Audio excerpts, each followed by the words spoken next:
Hey, all, it's Charity. I'm in today to basically show you the computer portion of how I create a shirt, which is not sublimation. So basically using transfer paper. Let me see. So I'm gonna open up my image that I have. Hold on. It's something that I created. So basically the back side of this shirt. Um, so let me open recent. Okay, this is the one. I'm going to go to layers, and because I already know that this is a let's go to merge visible. Okay, that happened. So I just wanted to make my piece just one. Oh shoot, shouldn't have done that. So I'm gonna go to undo, because even if you do merge visible and your background is visible, it will merge. So go back here and just go merge visible. Now, bloop, bloop, bloop. Okay, so this is going to work for me because I know I designed this at 13 by 19 because that is the paper that I would typically be using and that I prefer to use. So let's check again, change this to inches so you can see. And yes, it was created in 13 by 19 format. So I'm now going to change it to my current paper size, which will be 11 by 17. Um, which is still a pretty good size, and it is what my preferred transfer paper. Well, I guess I'm saying I'm happy that my preferred transfer paper comes in this size versus just 8.5 by 17. I mean, yeah, no, 8.5 by 11, basically is what I'm saying. Okay, so see my image is a little off, so I'm gonna just kind of hold the shift key, which takes me into straight free transform mode. I'm gonna show you what it looks like trying to go down without it. It makes the whole thing bigger, like it's scaled. So once you do that, you shift and it'll make it move. So this should work. I'm gonna, like, it's pretty centered. Yeah, centered. So I'm just gonna go to File, Print. If you're like me and have different printers, this is my sublimation printer. So I go to regular printer, then go to, because this typically changes. So it still has my paper settings at 13 by 19. So this is where you also come in and change it here. Go to auto select because it really doesn't matter. Um, Plain paper, high, which I was pretty sure my settings were already saved for my regular printer, but that's a good reason to come here and double check anyways, because I would have wasted a paper. Mirror was on, as well as high speed. High speed, not so much an issue, but for me, when I do not sublimation, when I'm doing regular print and cut, or, just using transfer paper, I use plain paper in the setting high. And you definitely want to make sure your high speed is out, because this is where you will get lines. And I mean, you can get lines too in sublimation, but to me, when you get lines in this kind of stuff, it kind of just screams homemade to me. So double checking again, printer settings, all that's good. Um, and send it off to print. And then I'll meet you guys at the press.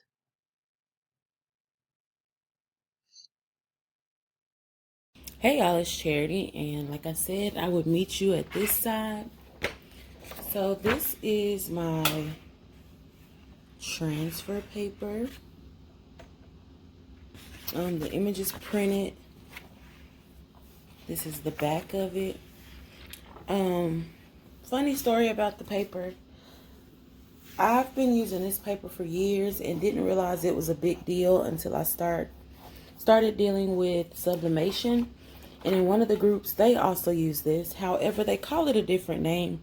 They call it Neenah 3G Jet Opaque. Here, as you see, when I purchased, I knew nothing of the Neenah part of it. But I did know that the 3G Jet Opaque is my preferred option. You cannot just get this in a regular store. You have to order it from various suppliers. However, the local vinyl shop that I go to offers this. But when you buy it from other people, they do give you parchment paper sheets and things like that to cover it. But when you buy it just from the vinyl place, it does not give you, or they don't give you, here in Fort Worth, Dallas area, DFW, they do not give you parchment paper. So the hardest thing about all of this is to peel. I use dark transfer paper. Let me show you. This is where things get difficult sometimes, just because. So you could use, let me try to get where you can see. You could use your little tool. You could use your fingers. And to me, sometimes, and I'm grateful for this little white thing, because doing this could scrape off some of your ink. You can see if I'm in frame though. Okay. Okay, look. I don't know if you can tell. See how I was just able to get in there? Take that all the way to the edge. And then you just peel this puppy all the way off. All the way off. All the way off.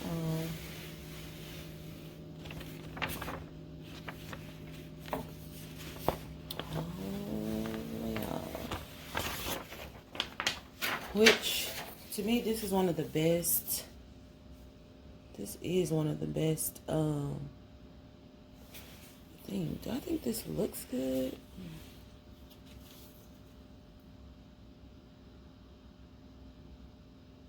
I'm going to start with the back side because this is my latest one, but I'm not sure if like my ink or something was messed up here. Like I don't, because it kind of looks a different color, but I'm going to just set this to the side just in case I need to reprint.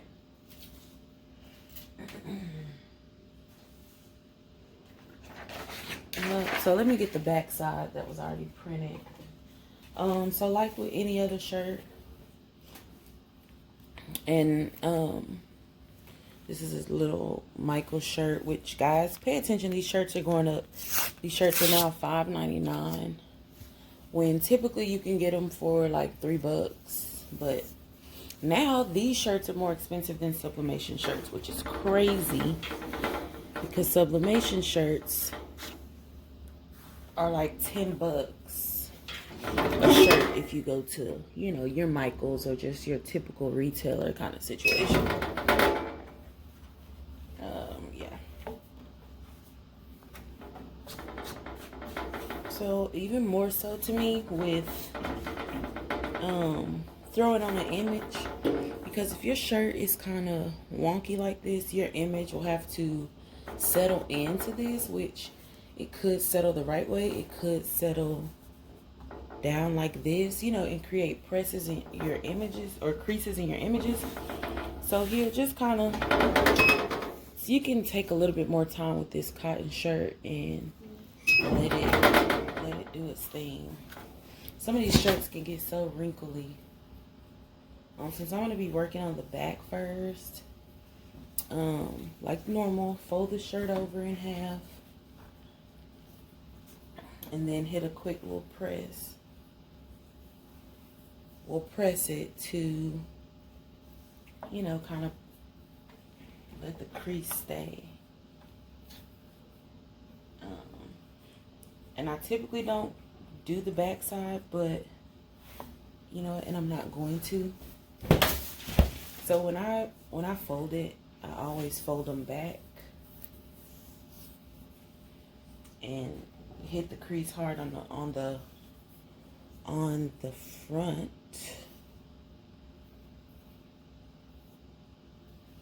But it also makes an indentation on the back too, obviously.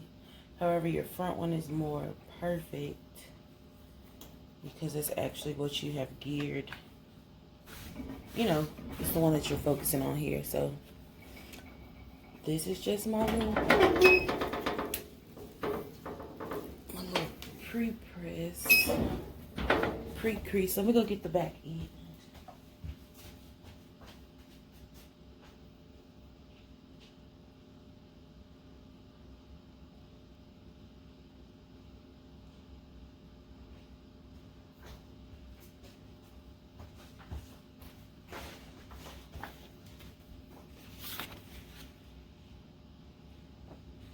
Okay, so I'm not getting that same.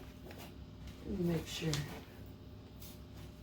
But I think I was right to hold off on the press.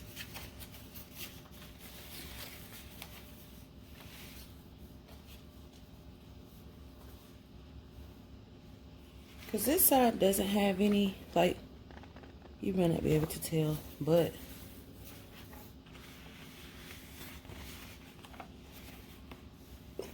excuse me, right here.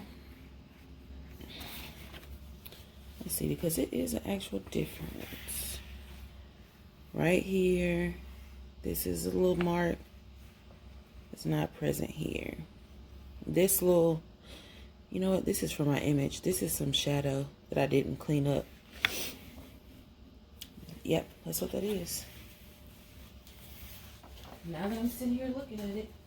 So I'm going to get an opportunity to show you guys the peel situation one more time. Let me go ahead and situate my shirt.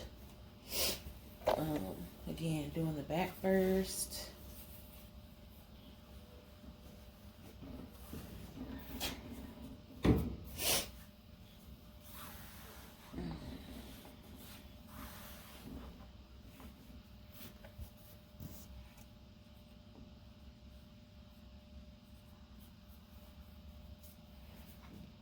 Okay, so you still see this little line, which, like in sublimation, this is the little line that will get us together. So this is the collar part. If you can see the collar part and the straight line coming down. So this is the back side of the shirt. To let you know, hey, this is where it's gonna be.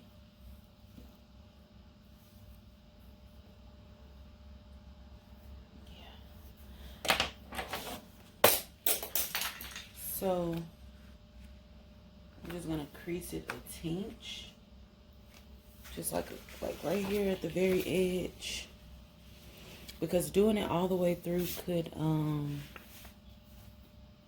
not. Hold on, I done messed up. I lost my little picking thing, little Cricut tool. But like I said, you can do it without it. I'm gonna try to just come through with your nail. Look at that, 2 ways. Boom, got it. And you have to be careful not to warp it, because it does feel like a little plasticky material. Not plastic. It's a weird feeling, but it can be manipulated. Like this can be overstretched. So snatching off the back.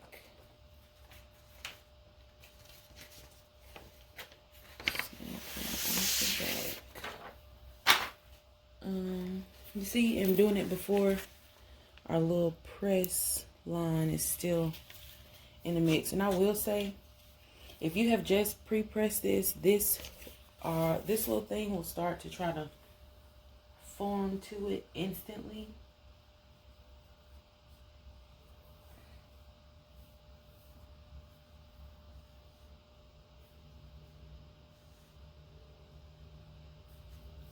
See, it starts trying to, it kind of just starts to melt in. So then I'm going to take some parchment paper, just like I use for sublimation. However, this can be reused, unlike sublimation. And you pretty much just heat it up for your normal HTV setting.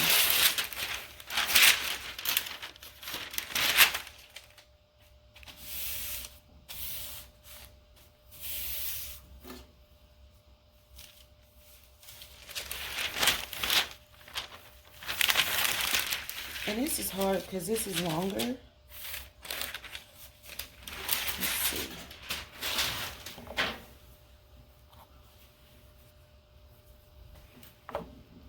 See, it didn't just fall down because it's starting to, I don't know if you can tell, but these ridges are starting to buckle, basically. But I just had to do this for peace of mind to make sure this was, you know, straight and stuff. But you can do this in sections, unlike with sublimation. I just had to do it this way to see if it was straight. Let me kind of just spread it out, then just hit it. Then you do about 10 seconds. It literally doesn't even take that long. I'm gonna scoot it up so that the rest of this can get pressed.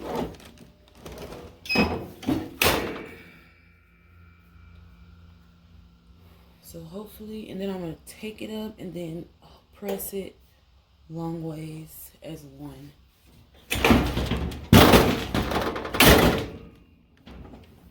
Whoa.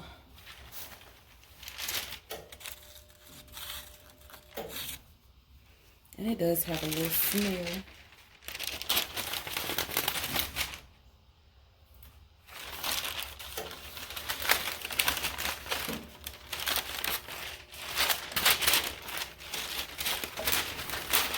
See how the parchment paper is still attached.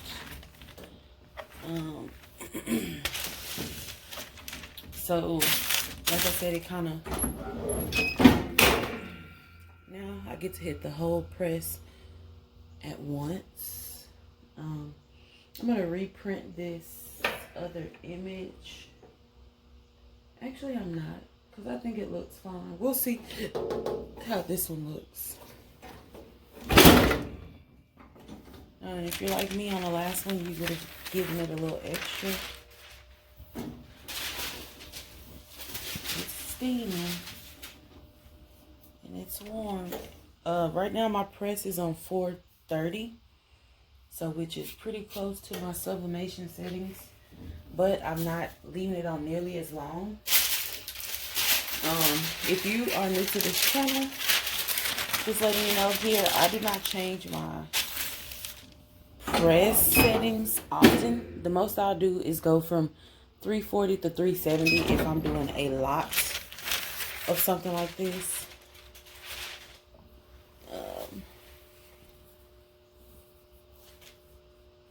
So then I'm going to turn around and do the same thing to the front. I'm not going to fold it now. And just like the last time, since I did it here, I'm going to just kind of follow my guide for the halfway point. Yeah, it's one of those nitpicky me kind of things. So what I was talking about at the bottom is not even, like, it's basically a non-factor. So I'm going to do this here. I'm just going to press it in sections so that I can make sure I have it right, because there's nothing more annoying to me than to see, I hit it there. It's pretty much attached. Let's see. Let me show you the difference. Let's see.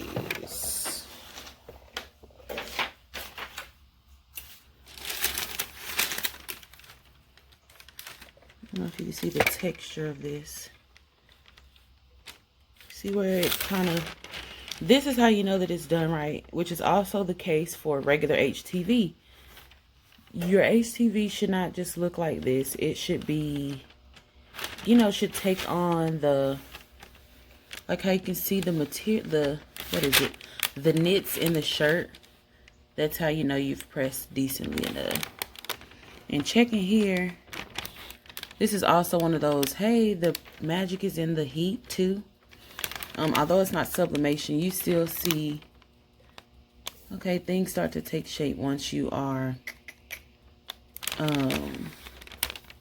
have applied heat. So like, my finger keeps not going to the area that I'm thinking. Right here, the difference.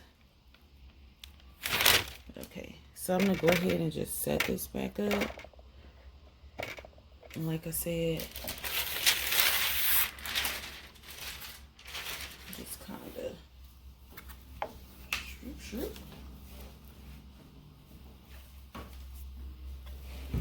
Get it all right here. And when you do this, and y'all, I don't do this normally, because I don't usually use 11 by 17. This is actually my first time using 11 by 17 from these people. Not from these people, but from Nina, the brand that I like.